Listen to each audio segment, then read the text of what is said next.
Ada pertanyaan yang penting untuk direnungkan.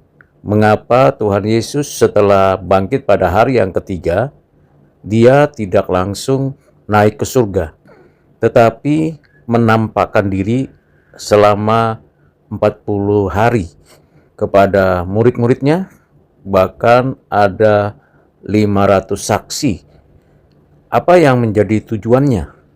Apakah untuk menunjukkan bukti bahwa dirinya sudah bangkit, atau memberikan pengharapan kepada murid-muridnya bahwa kematian tidak dapat menahannya dan maut dikalahkan, atau karena ada janjinya bahwa dia akan bangkit setelah kematiannya dan dia menyatakan hal tersebut. Sesungguhnya ada satu bagian ayat yang penting untuk direnungkan di dalam kitab Kisah Para Rasul, pasal yang pertama, yang dituliskan di dalam bagian penting di ayat yang ketiga. Dan di sini dituliskan, kepada mereka ia, Tuhan Yesus, menunjukkan dirinya setelah penderitaannya selesai. Dan dengan banyak tanda ia, Tuhan Yesus, membuktikan bahwa ia hidup.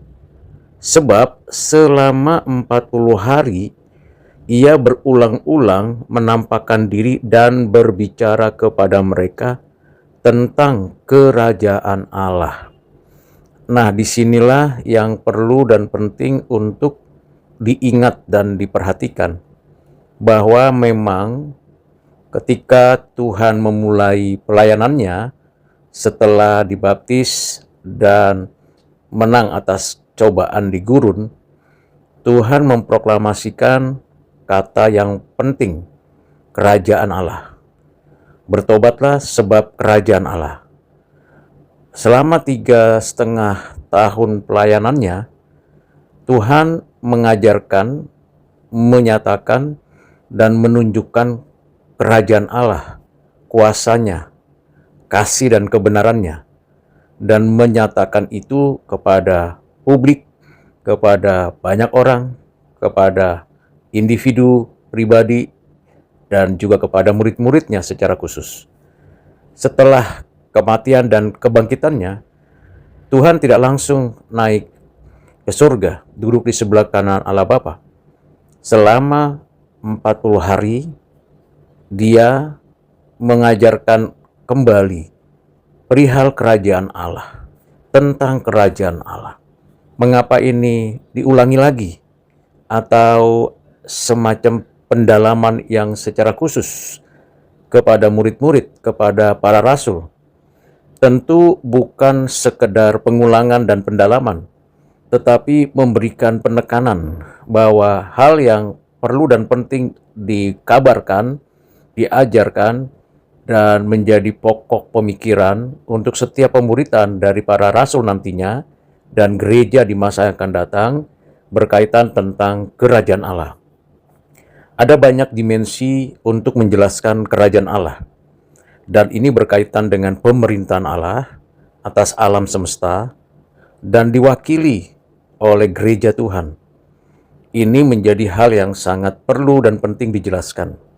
Bahkan di dalam penjelasan-penjelasan yang dinyatakan senantiasa berkaitan dengan siapakah Allah dan bagaimana kehidupan orang percaya menjalani kehidupan di bumi ini. Sehingga kalau berbicara tentang kerajaan Allah, tidak hanya berkaitan dengan otoritas, kuasa, dan kekuatan, atau takhta dan segala wilayah kekuasaan dan orang yang dikuasai, tetapi ini semata-mata juga berbicara tentang dirinya Allah itu sendiri. Jadi, mengapa Tuhan tidak langsung naik ke surga?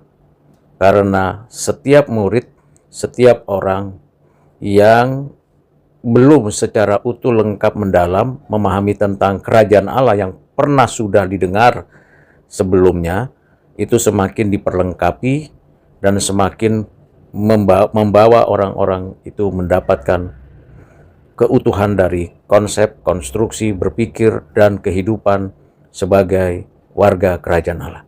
Kiranya penjelasan ringkas singkat ini penting untuk mengingat kembali masa-masa Yesus 40 hari setelah kebangkitannya.